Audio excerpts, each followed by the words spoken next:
Bonjour à tous. Aujourd'hui, je vais vous apprendre à tricoter une écharpe froufrou.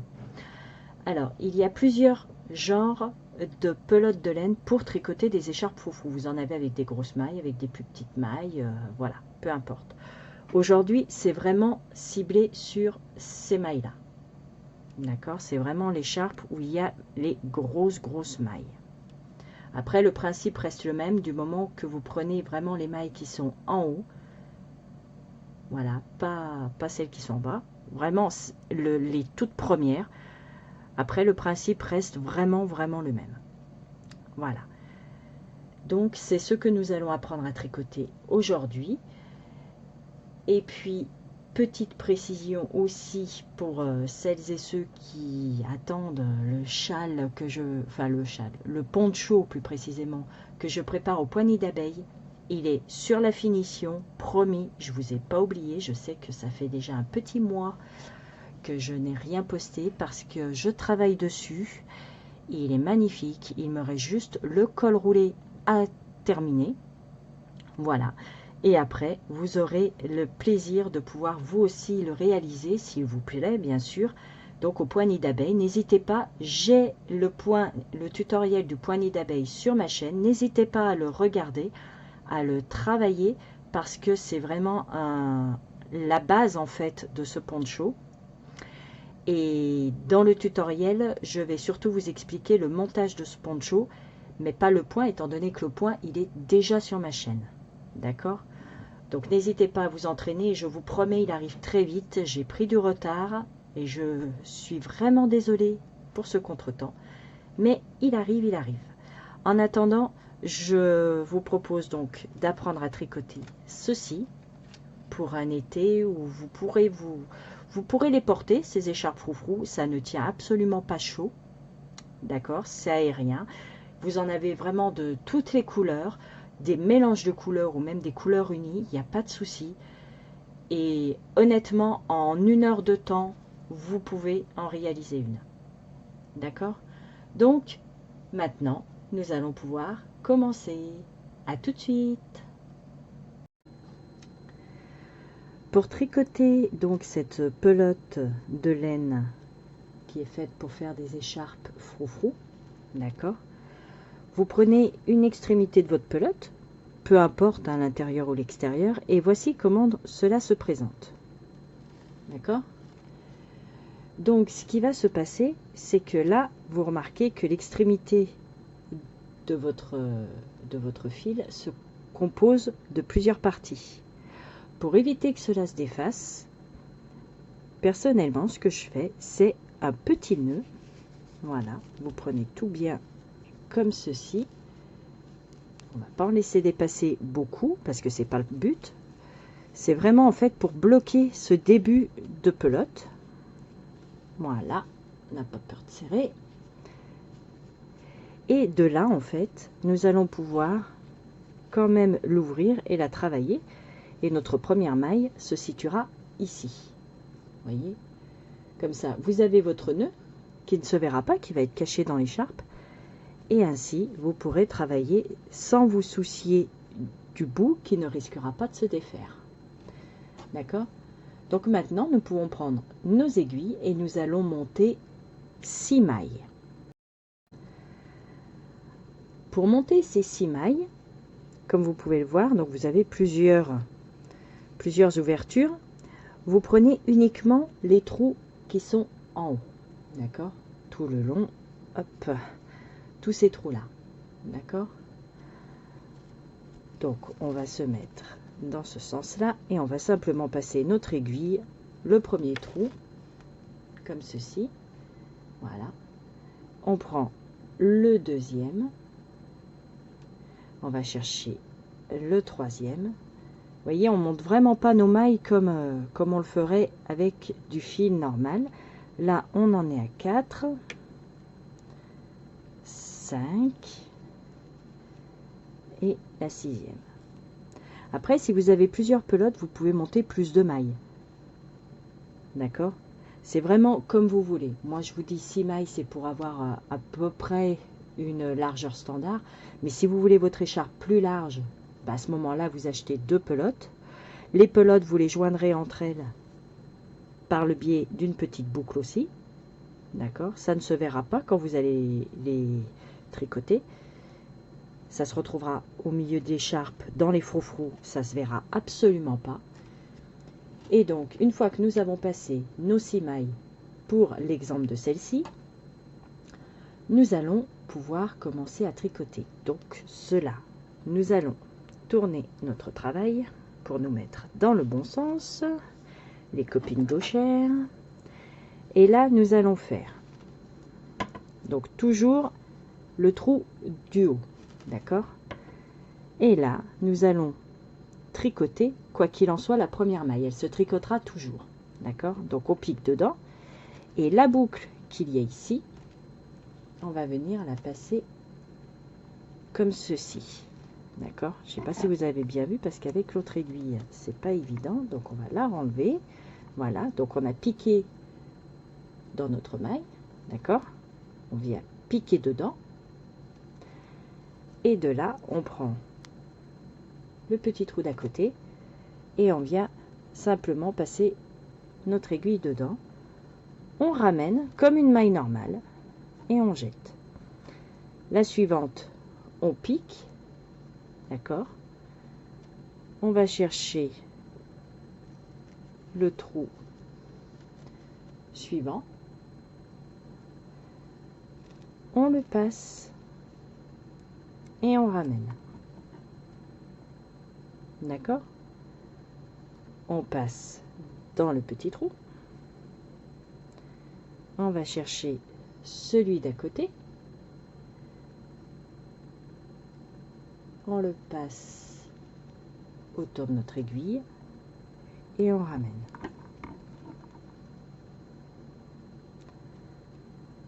On pique dans la petite boucle.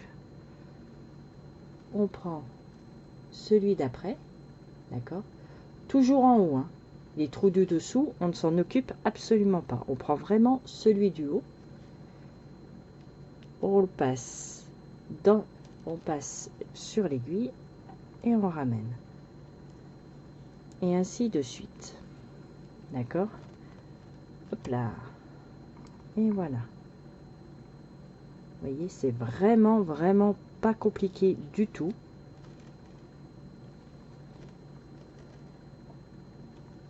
Et voilà. Là, nous avons fait un premier rang.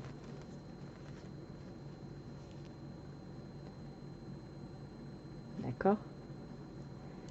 Et là, on va tourner notre travail. Petite précision concernant les aiguilles. Là, moi, en l'occurrence, pour l'exemple, j'ai pris du 3,5. Vous pouvez prendre du 5, du 6, peu importe.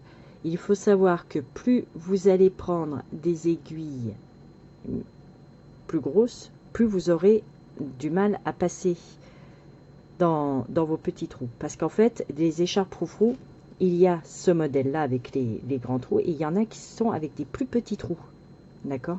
Donc, en fait, la grosseur d'aiguille n'a pas vraiment d'importance. Ce qu'il y a, c'est que bon, là, j'aurais pris des grosses aiguilles, ça n'aurait pas été gênant, vu les grosseurs qu'il y a. D'accord? Parce que bon, on voit bien, c'est bon, on peut quand même passer une aiguille d'un diamètre assez important. Maintenant, si vous avez des pelotes, une pelote de laine, écharpe froufrou avec des trous plus petits, forcément, vous allez prendre des plus petites aiguilles. Mais en soi, en fait, la taille des aiguilles n'a absolument pas d'importance. D'accord? Mais là, dans mon exemple, j'ai pris du 3,5. Donc là, maintenant, nous allons tourner notre travail.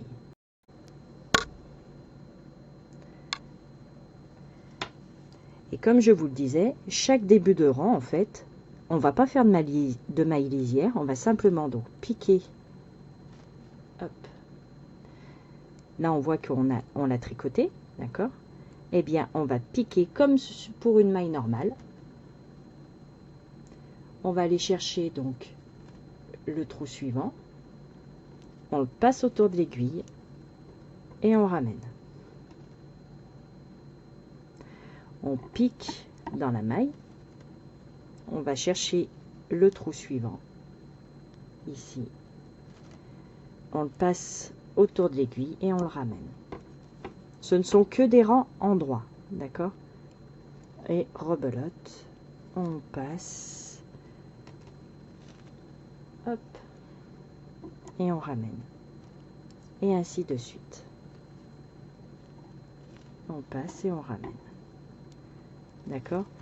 Une fois que vous avez compris donc la technique, qui je vous dis, elle est vraiment pas compliquée, vous pouvez vraiment réaliser de très belles écharpes. Eh bien, c'est vraiment tout simple. Pour faire une écharpe, si on s'y tient, si on a un petit moment devant soi, franchement, en toute honnêteté, en 1 heure, elle est faite. Et 1 heure, c'est vraiment le maximum. Parce que c'est vraiment rapide. C'est vraiment un coup de main à prendre. Et une fois qu'on a pris ce coup de main, on peut vraiment se faire de très très jolies écharpes. Pour l'été, c'est aéré.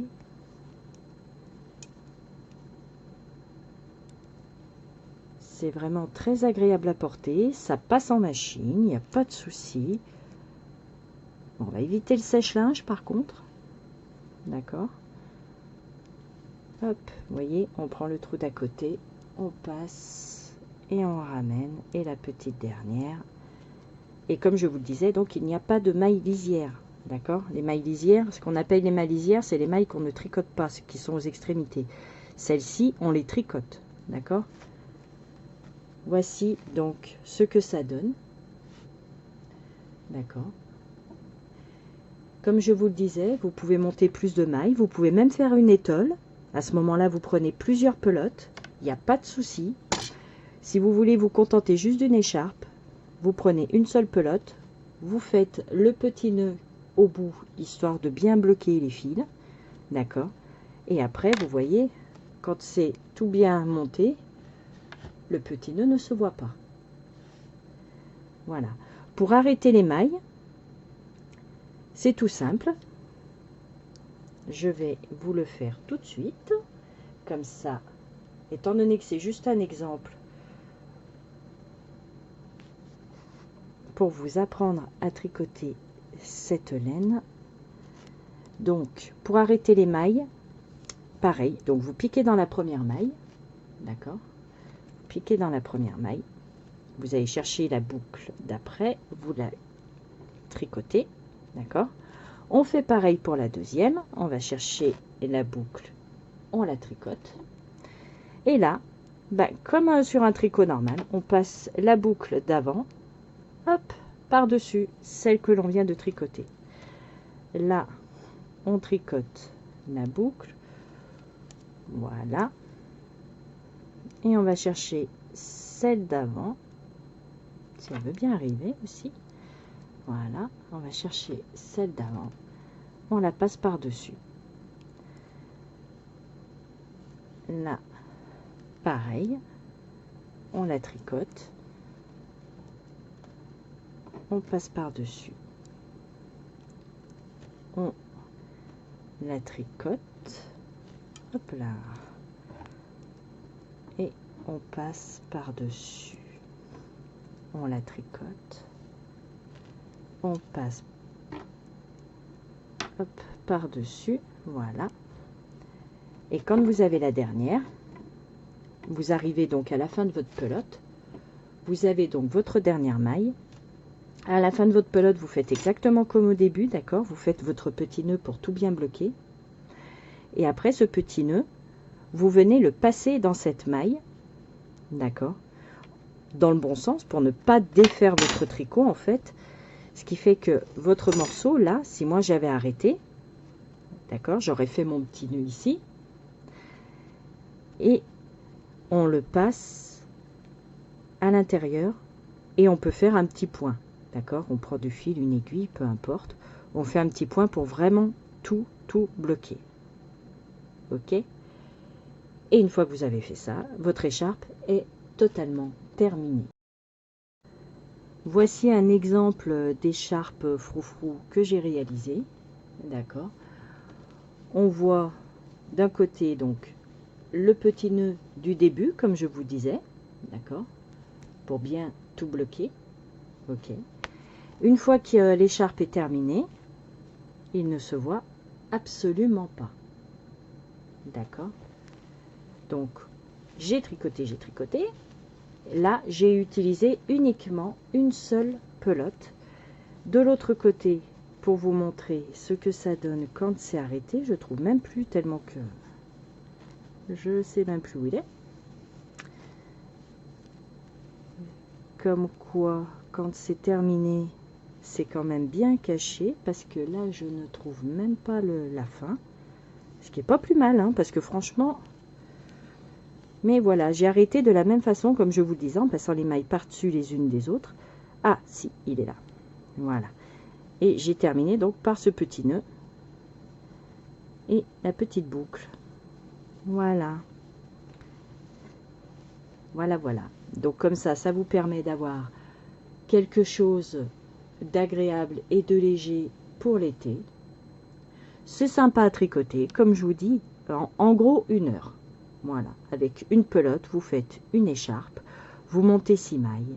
Si vous voulez plus large, vous montez plus de mailles, mais par contre, il vous faudra plus de pelotes.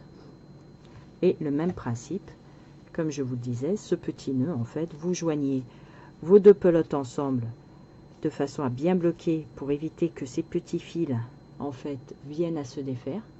C'est pour ça, d'où l'intérêt d'avoir quand même un petit nœud qui est caché, hein, parce que j'ai quand même, je m'en suis quand même un peu vue pour le trouver.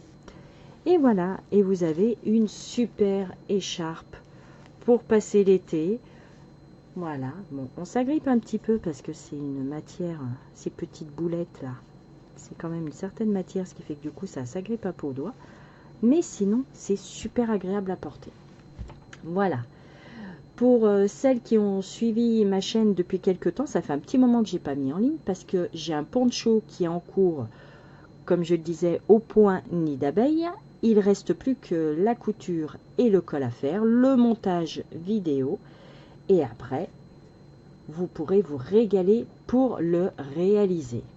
Voilà, donc le tutoriel arrive très vite, je vous promets, je vous ai pas oublié. Sauf que bah, c'est sûr que ça prend du temps. Voilà. Mais il arrive, promis, très vite. Donc si mon tutoriel vous a plu, n'hésitez pas à vous abonner, je vous prépare plein de choses. Le souci, c'est de trouver le temps, comme je vous dis, pour pouvoir tout mettre en ligne. Voilà. Donc je vous dis à très très vite pour un nouveau tuto. Ciao ciao, bisous à tous.